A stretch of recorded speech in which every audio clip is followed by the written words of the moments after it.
am writing this under an appreciable mental strain, since by tonight I shall be no more.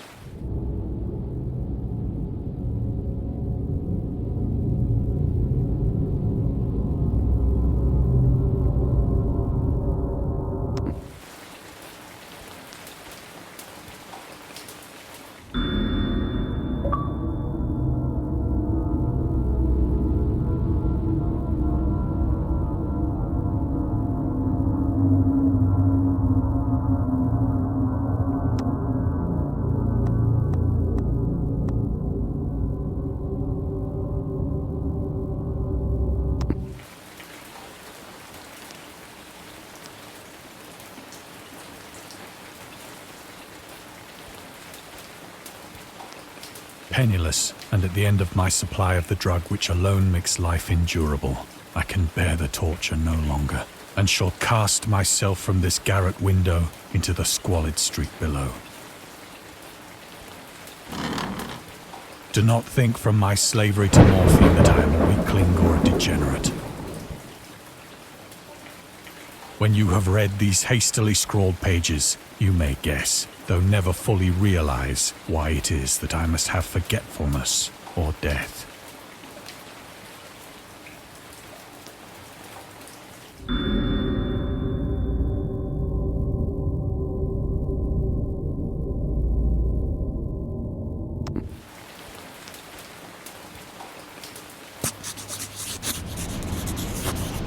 It was in one of the most open and least frequented parts of the broad Pacific that the packet of which I was supercargo fell a victim to the German sea raider.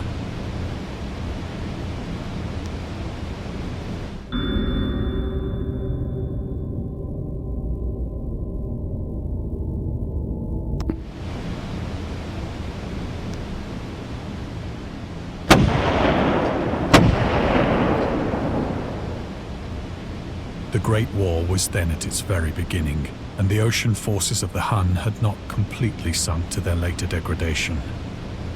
So that our vessel was made a legitimate prize, whilst we of her crew were treated with all the fairness and consideration due us as naval prisoners.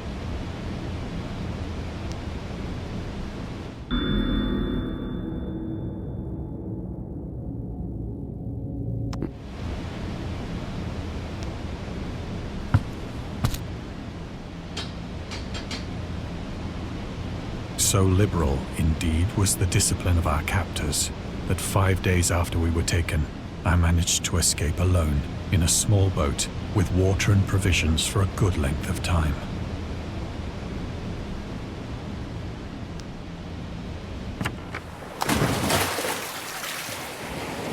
When I finally found myself adrift and free, I had but little idea of my surroundings.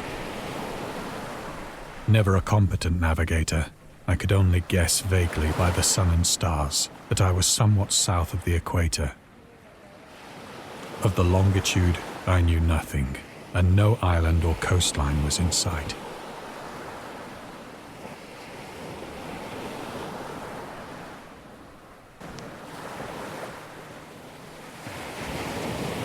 The weather kept fair, and for uncounted days I drifted aimlessly beneath the scorching sun, waiting either for some passing ship or to be cast on the shores of some habitable land.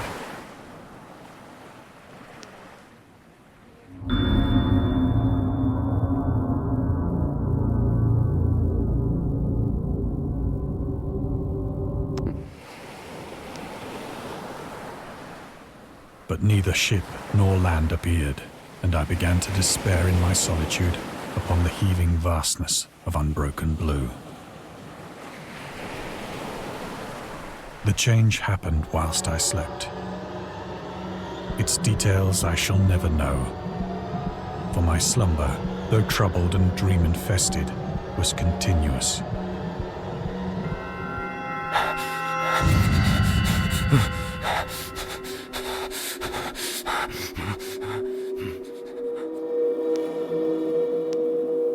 When at last I awoke, it was to discover myself half sucked into a slimy expanse of hellish black mire, which extended about me in monotonous undulations as far as I could see. and in which my boat lay grounded some distance away. Though one might well imagine that my first sensation would be of wonder at so prodigious and unexpected a transformation of scenery, I was in reality more horrified than astonished. For there was in the air and in the rotting soil a sinister quality which chilled me to the very core. The region was putrid with the carcasses of decaying fish and of other less describable things which I saw protruding from the nasty mud of the unending plain. Perhaps I should not hope to convey in mere words the unutterable hideousness that can dwell in absolute silence and barren immensity. There was nothing within hearing and nothing in sight save a vast reach of black slime, yet the very completeness of the stillness and the homogeneity of the landscape oppressed me with a nauseating fear. The sun was blazing down from a sky which seemed to me almost black in its cloudless cruelty, as though reflecting the inky marsh beneath my feet.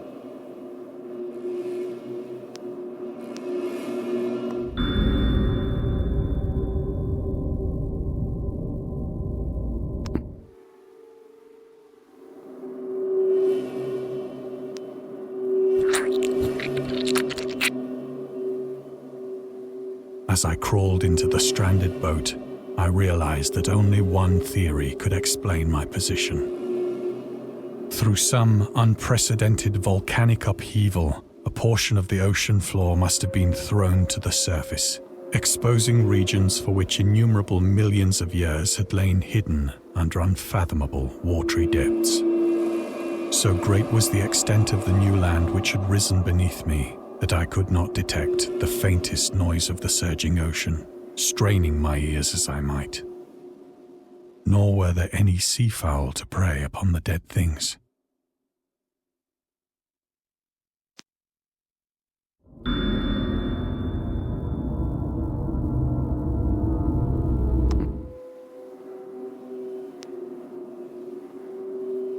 For several hours I sat thinking or brooding in the boat, which lay upon its side and afforded a slight shade as the sun moved across the heavens.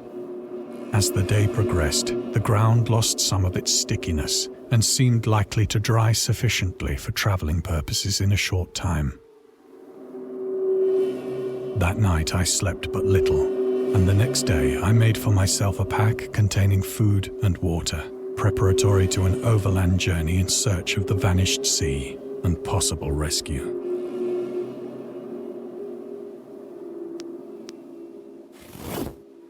On the third morning, I found the soil dry enough to walk upon with ease.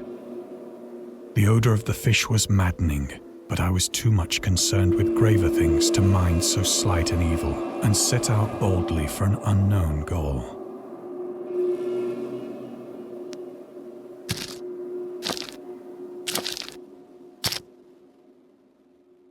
All day I forged steadily westward, guided by a faraway hummock which rose higher than any other elevation on the rolling desert.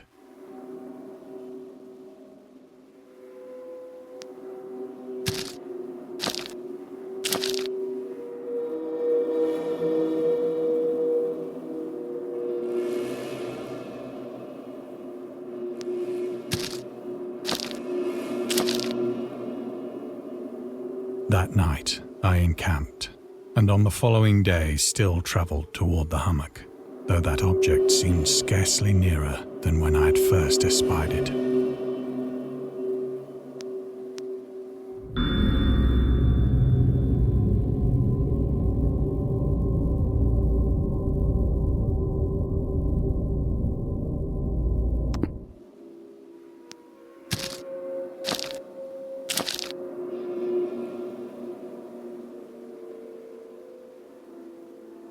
By the fourth evening, I attained the base of the mound, which turned out to be much higher than it had appeared from a distance.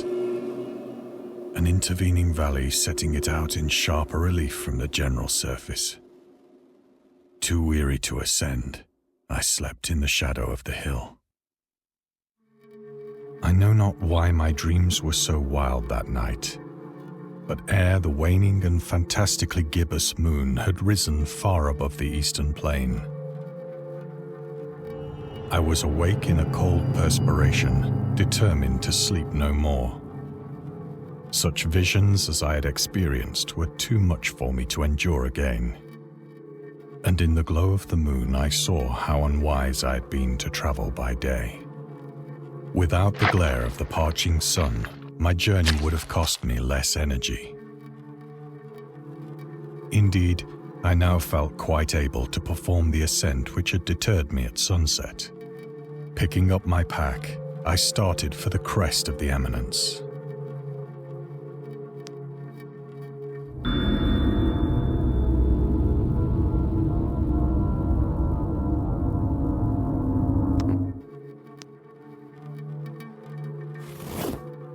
I have said that the unbroken monotony of the rolling plain was a source of vague horror to me. But I think my horror was greater when I gained the summit of the mound and looked down the other side into an immeasurable pit or canyon, whose black recesses the moon had not yet soared high enough to illumine. I felt myself on the edge of the world, peering over the rim into a fathomless chaos of eternal night. Through my terror ran curious reminiscences of Paradise Lost and of Satan's hideous climb through the unfashioned realms of darkness. As the moon climbed higher in the sky, I began to see that the slopes of the valley were not quite so perpendicular as I had imagined. Ledges and outcroppings of rock afforded fairly easy footholds for a descent, whilst after a drop of only a few hundred feet, the declivity became very gradual.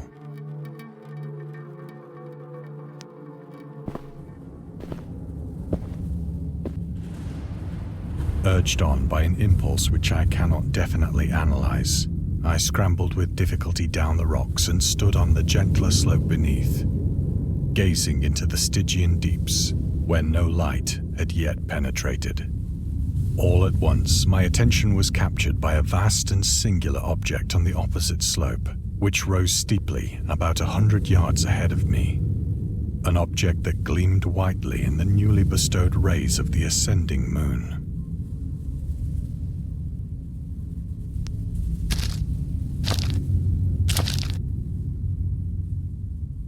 That it was merely a gigantic piece of stone, I soon assured myself. But I was conscious of a distinct impression that its contour and position were not altogether the work of nature.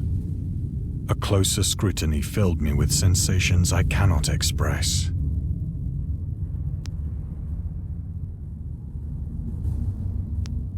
For despite its enormous magnitude, and its position in an abyss which had yawned at the bottom of the sea since the world was young, I perceived beyond a doubt that the strange object was a well-shaped monolith, whose massive bulk had known the workmanship and perhaps the worship of living and thinking creatures.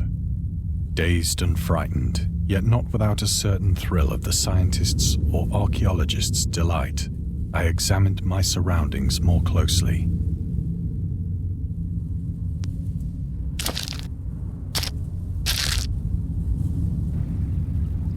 The moon, now near the zenith, shone weirdly and vividly above the towering steeps that hemmed in the chasm, and revealed the fact that a far-flung body of water flowed at the bottom, winding out of sight in both directions and almost lapping my feet as I stood on the slope. Across the chasm, the wavelets washed the base of the Cyclopean monolith, on whose surface I could now trace both inscriptions and crude sculptures.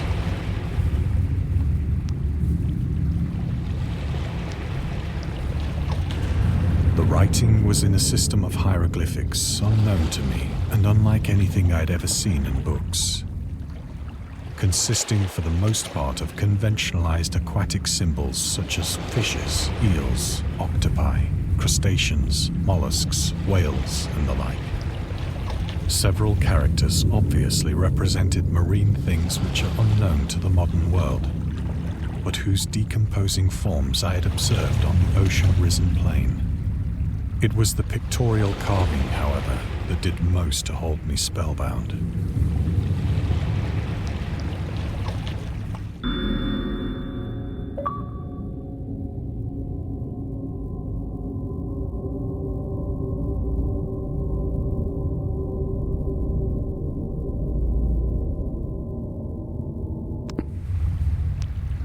Plainly visible across the intervening water on account of their enormous size were an array of bas-reliefs whose subjects would have excited the envy of a doré. I think that these things were supposed to depict men, at least a certain sort of men, though the creatures were shown disporting like fishes in the waters of some marine grotto, or paying homage at some monolithic shrine which appeared to be under the waves as well. Of their faces and forms I dare not speak in detail, for the mere remembrance makes me grow faint, grotesque beyond the imagination of a Poe or a Bulwer. They were damnably human in general outline, despite webbed hands and feet, shockingly wide and flabby lips, glassy, bulging eyes, and other features less pleasant to recall. Curiously enough, they seemed to have been chiseled badly out of proportion with their scenic background. For one of the creatures was shown in the act of killing a whale, represented as but little larger than himself.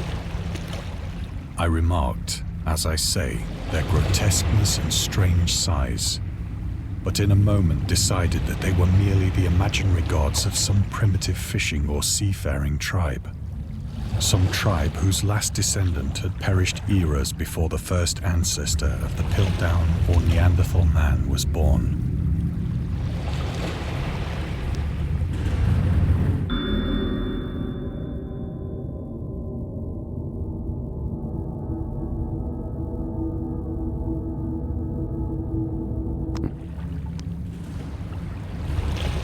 Awestruck at this unexpected glimpse into a past beyond the conception of the most daring anthropologist, I stood musing whilst the moon cast queer reflections on the silent channel before me.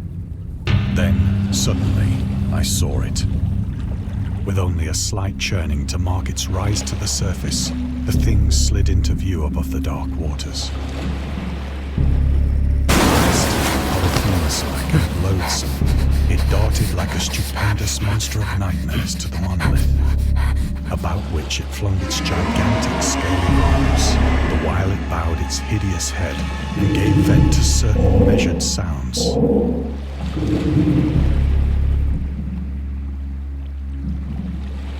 I think I went mad then.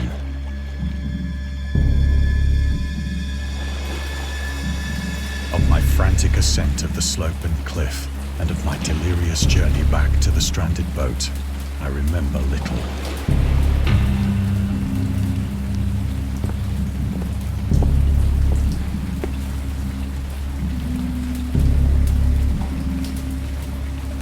I believe I sang a great deal and laughed oddly when I was unable to sing.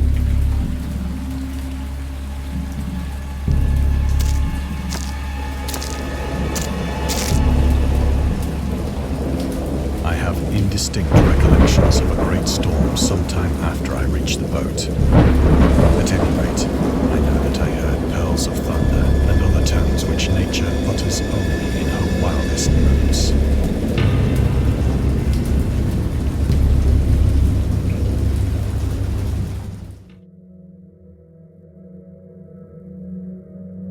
When I came out of the shadows, I was in a San Francisco hospital, brought thither by the captain of the American ship which had picked up my boat in mid-ocean. In my delirium, I had said much, but found that my words had been given scant attention. Of any land upheaval in the Pacific, my rescuers knew nothing. Nor did I deem it necessary to insist upon a thing which I knew they could not believe.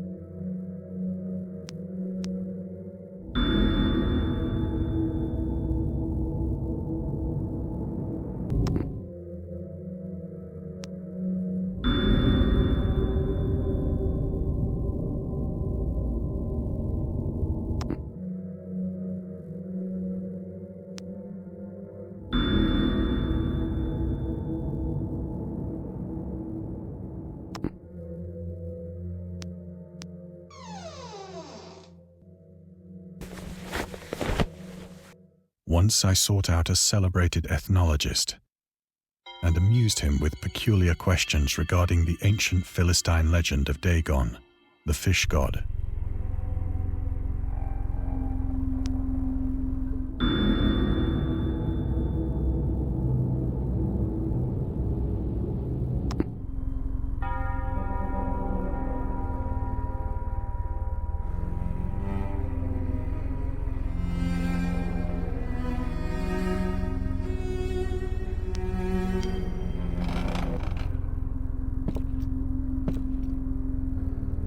But soon perceiving that he was hopelessly conventional, I did not press my inquiries.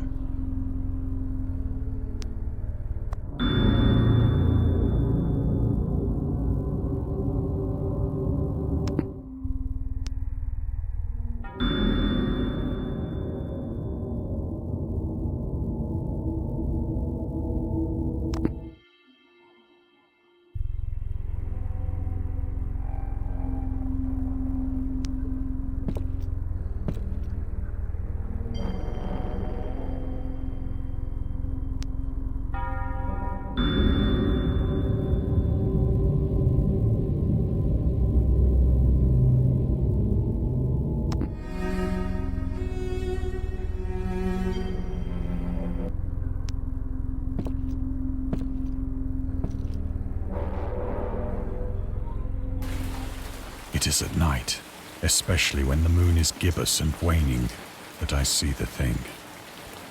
I tried morphine, but the drug has given only transient surcease and has drawn me into its clutches as a hopeless slave.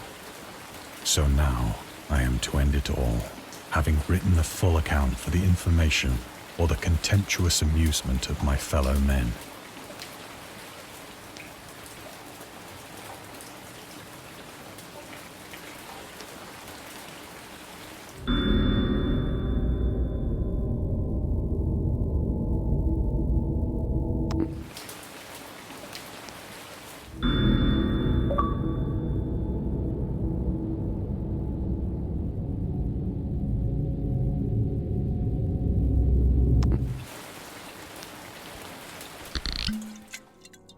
Often, I ask myself if it could not all have been a pure phantasm. A mere freak of fever as I lay sun-stricken and raving in the open boat after my escape from the German man-of-war. This I ask myself, but ever does there come before me a hideously vivid vision in reply. I cannot think of the deep sea without shuddering at the nameless things that may at this very moment be crawling and floundering on its slimy bed. Worshipping their ancient stone idols and carving their own detestable likenesses on submarine obelisks of water-soaked granite. I dream of a day when they may rise above the billows to drag down into their reeking talons the remnants of puny, war-exhausted mankind. Of a day when the land shall sink and the dark ocean shall ascend amidst universal pandemonium.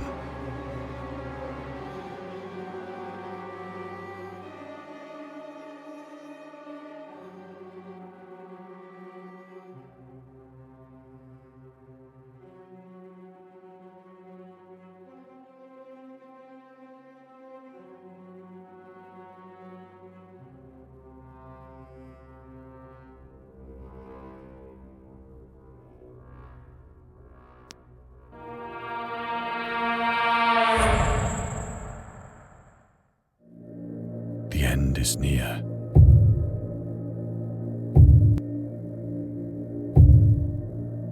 I hear a noise at the door, as of some immense slippery body lumbering against it.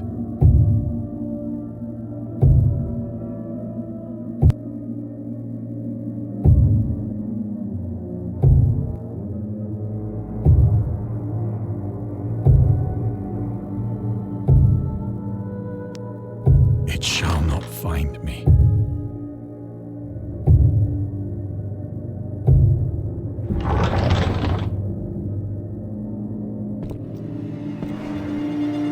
God, that hand!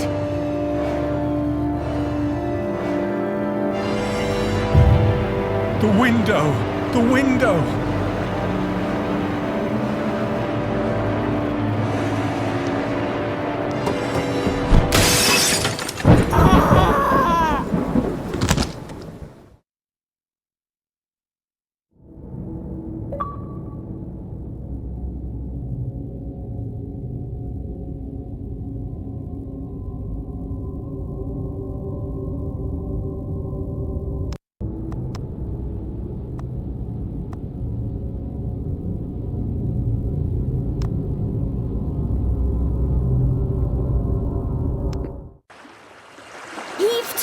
There's something floating to the leeward. The speaker was a short, stockily built man whose name was William Jones. He was the captain of a small catboat in which he and a party of men were sailing at the time the story opens.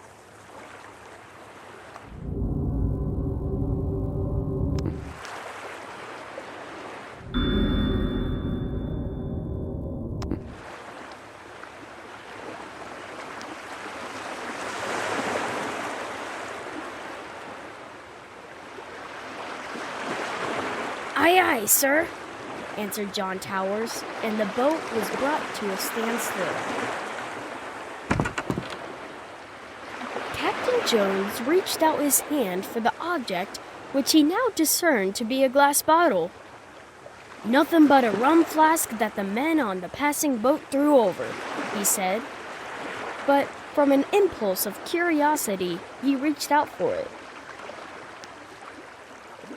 It was a rum flask, and he was about to throw it away when he noticed a piece of paper in it. He pulled it out, and on it read the following: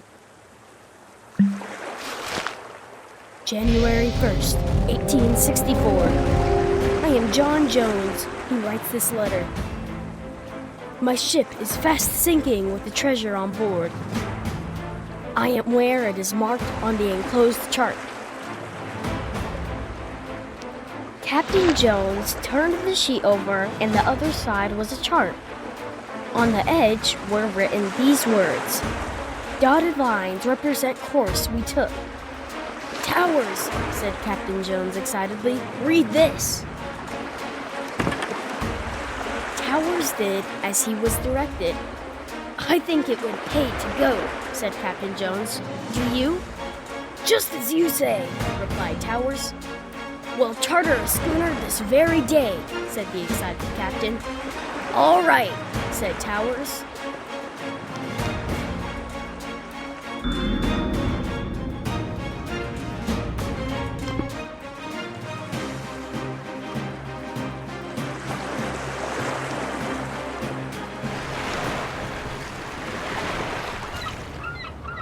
So they hired a boat.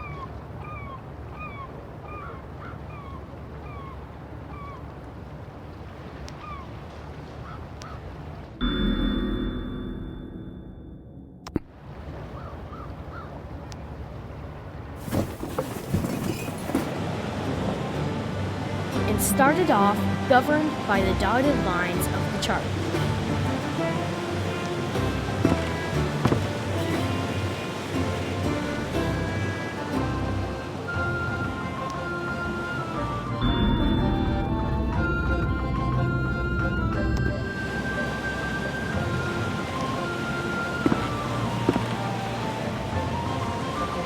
In 4 weeks, they reached the place where directed.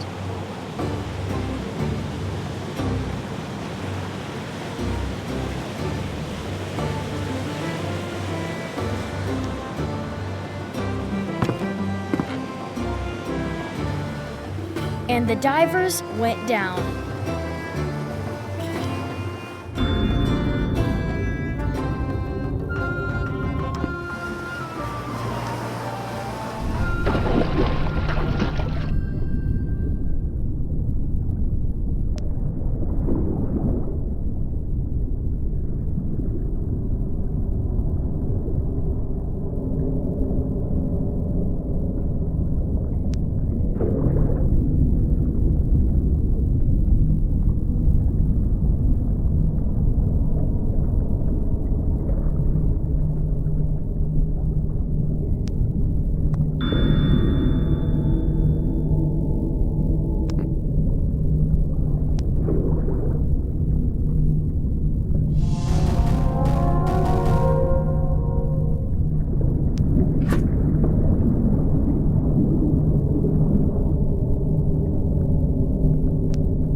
And came up with an iron bottle.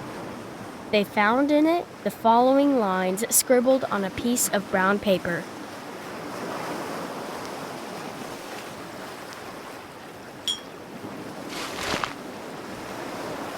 December 3rd, 1880. Dear Searcher, excuse me for the practical joke I have played on you. But it serves you right to find nothing for your foolish act. Well, it does, said Captain Jones. Go on.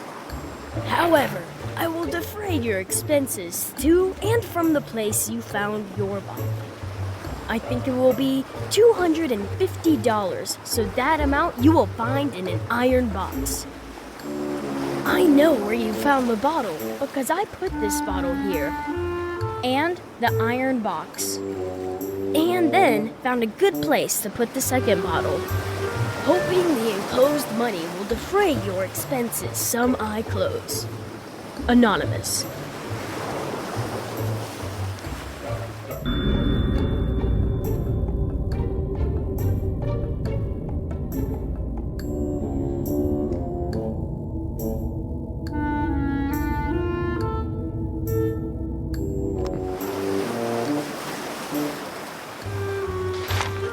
I'd like to kick his head off, said Captain Jones. Here, diver, go and get the $250.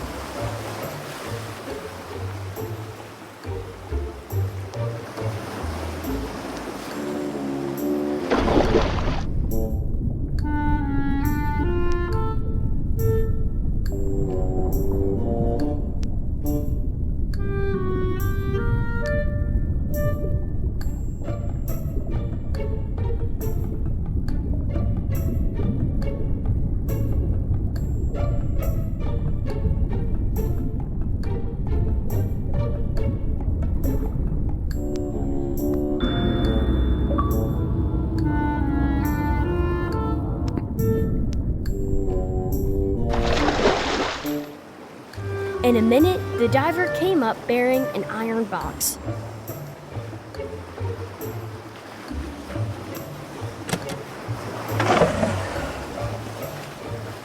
Inside it was found $250. It defrayed their expenses, but I hardly think that they will ever go to a mysterious place as directed by a mysterious bottle.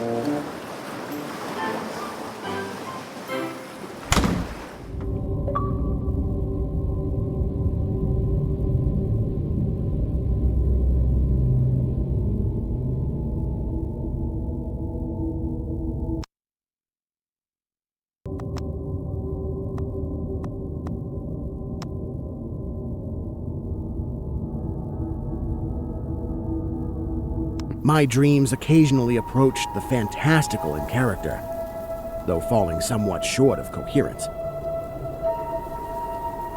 One scene is especially stamped upon my recollection. That of a dank, fetid, reed-choked marsh under a gray autumn sky.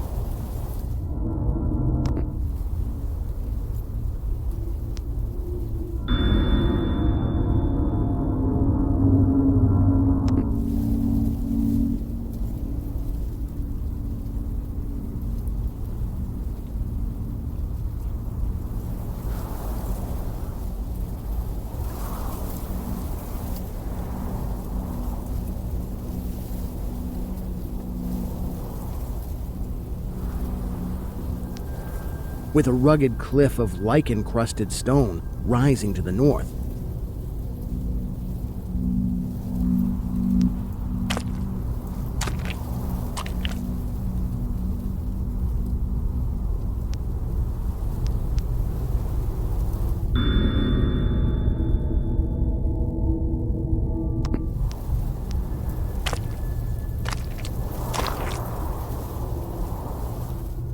Impelled by some obscure quest, I ascended a rift or cleft in this beetling precipice.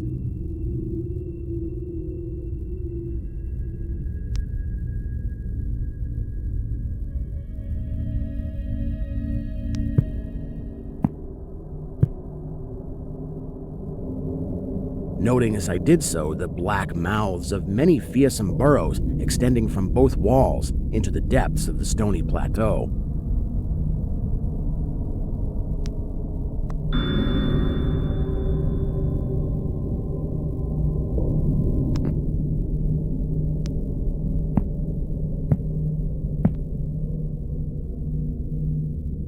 At several points, the passage was roofed over by the choking of the upper parts of the narrow fissure, these places being exceedingly dark and forbidding the perception of such burrows as may have existed there. In one such dark space, I felt conscious of a singular accession of fright, as if some subtle and bodiless emanation from the abyss were engulfing my spirit. But the blackness was too great for me to perceive the source of my alarm.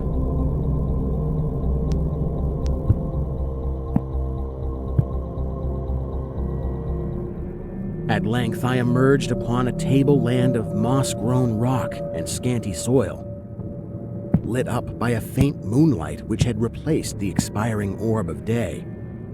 Casting my eyes about, I beheld no living object, but was sensible of a very peculiar stirring far below me amongst the whispering rushes of the pestilential swamp I had lately quitted.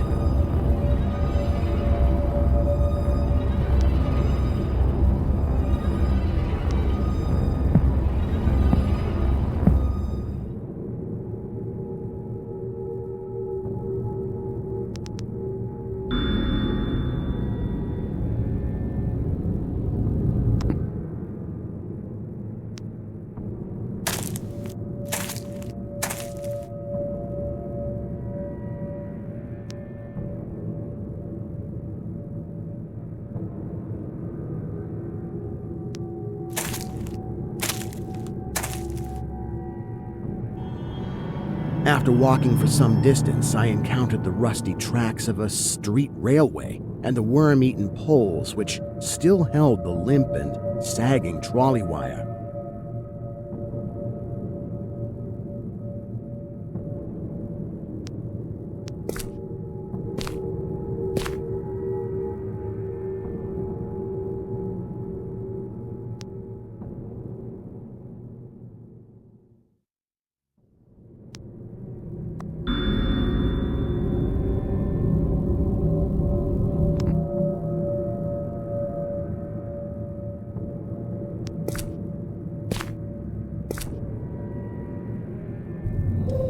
Following this line, I soon came upon a yellow vestibuled car numbered 1852 of a plain, double-trucked type common from 1900 to 1910. It was untenanted, but evidently ready to start.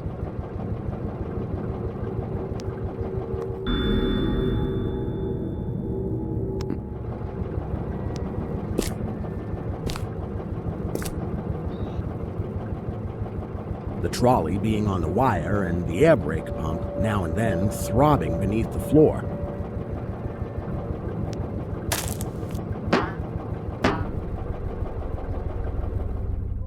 I boarded it and looked vainly about for the light switch, noting as I did so the absence of controller handle, which implied the brief absence of the motorman. Then I sat down in one of the cross seats toward the middle, awaiting the arrival of the crew and starting of the vehicle.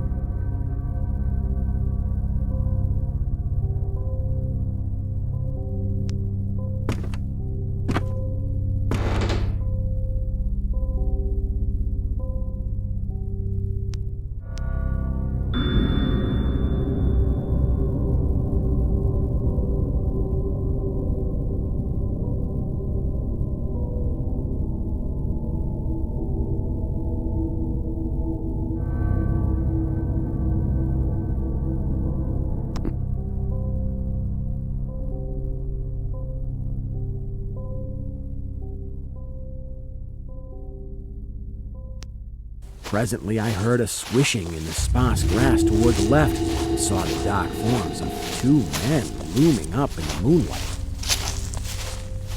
They had the regulation caps of a railway company, and I could not doubt but that they were the conductor and motorman.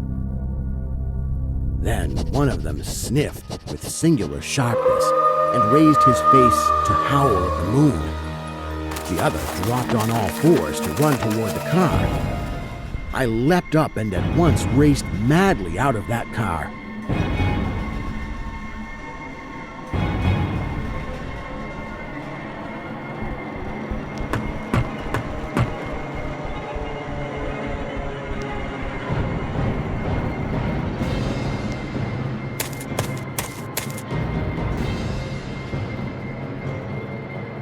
way across endless leagues of plateau till exhaustion waked me.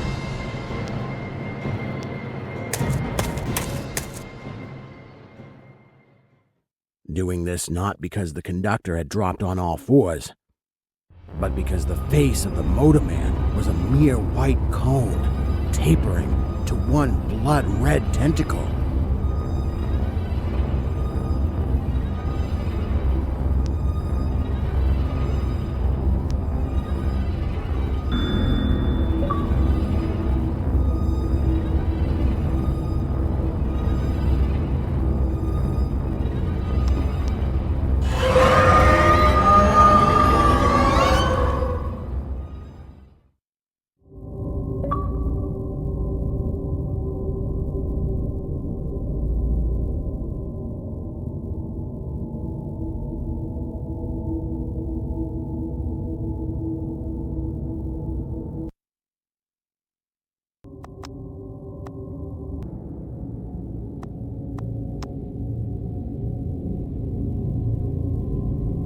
I hate the moon. I am afraid of it. For when it shines on certain scenes, familiar and loved, it sometimes makes them unfamiliar and hideous.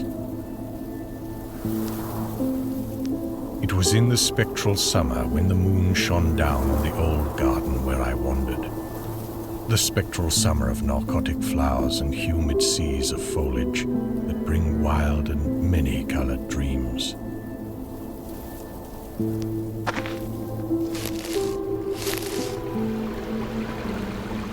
And as I walked by the shallow crystal stream, I saw unwanted ripples tipped with yellow light, as if those placid waters were drawn on in restless currents to strange oceans that are not in the world.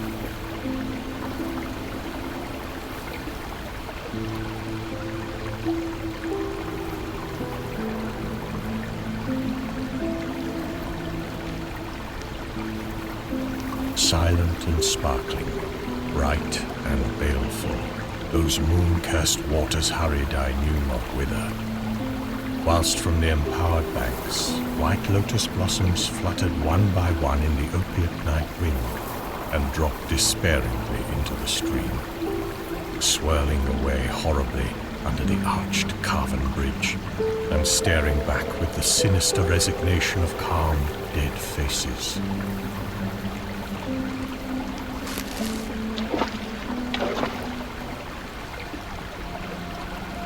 As I ran along the shore, brushing slipping flowers with heedless feet, and maddened ever by the fear of unknown things and the lure of the dead faces, I saw that the garden had no end under that moon.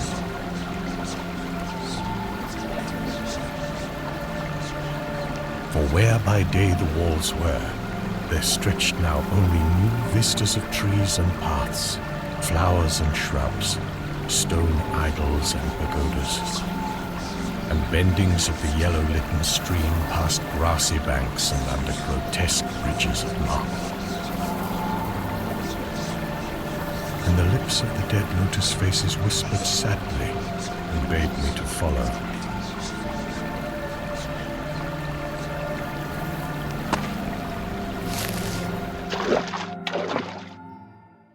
Nor did I cease my steps till the stream became a river, and joined amidst marshes of swaying reeds and beaches of gleaming sand, the shore of a vast and nameless sea.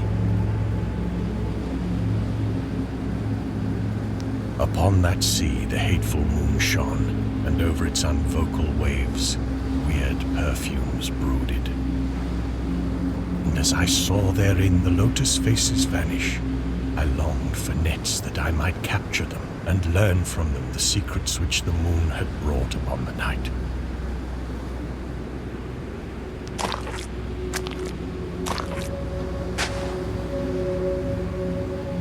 But when the moon went over to the west, and the still tide ebbed from the sullen shore, I saw in that light old spires that the waves almost uncovered, white columns gay with festoons of green seaweed. And knowing that to this sunken place all the dead had come, I trembled and did not wish again to speak with the Lotus Faces. Yet when I saw afar out in the sea a black condor descend from the sky to seek rest on a vast reef, I would fain have questioned him and asked him of those whom I had known when they were alive. This I would have asked him had he not been so far away, but he was very far, and could not be seen at all when he drew nigh that gigantic reef.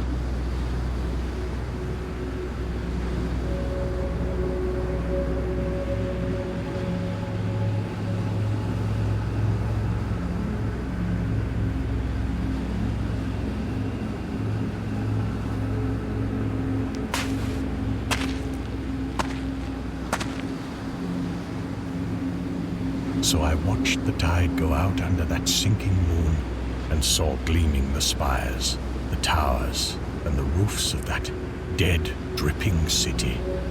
And as I watched, my nostrils tried to close against the perfume-conquering stench of the world's dead. For truly, in this unplaced and forgotten spot, had all the flesh of the churchyards gathered for puffy sea worms to gnaw and glut upon.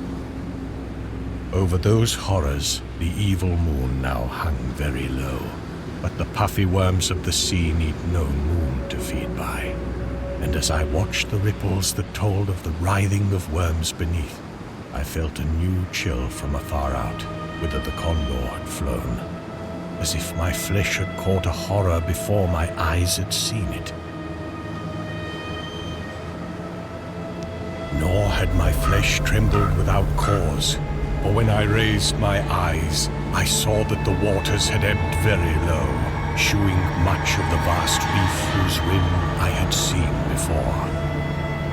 And when I saw that this reef was but the black basalt crown of a shocking icon, whose monstrous forehead now shone in the dim moonlight, and whose vile hooves must pour the hellish ooze miles below, I shrieked and shrieked, lest the hidden face rise above the waters, and lest the hidden eyes look at me after the slinking away of that leering and treacherous yellow moon. And to escape this relentless thing, I plunged gladly and unhesitatingly into the stinking shallows.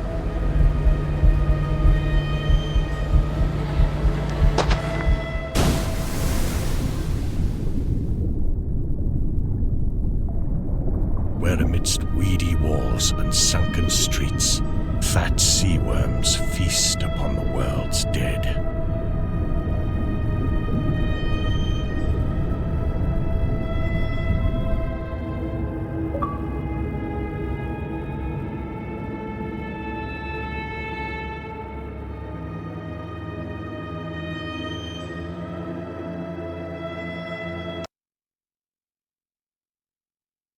Thank you very much for watching. If you'd like to see more content like this, please consider hitting the subscribe button. It is gratefully appreciated. You can find us over at gbhbl.com, our full website where reviews, news and so much more goes up daily. We're also on all social media platforms, Facebook, Instagram, Twitter, Threads, at gbhbl. Just search for gbhbl and you will find us out there. We also have merchandise on sale. You can access the shop via the website.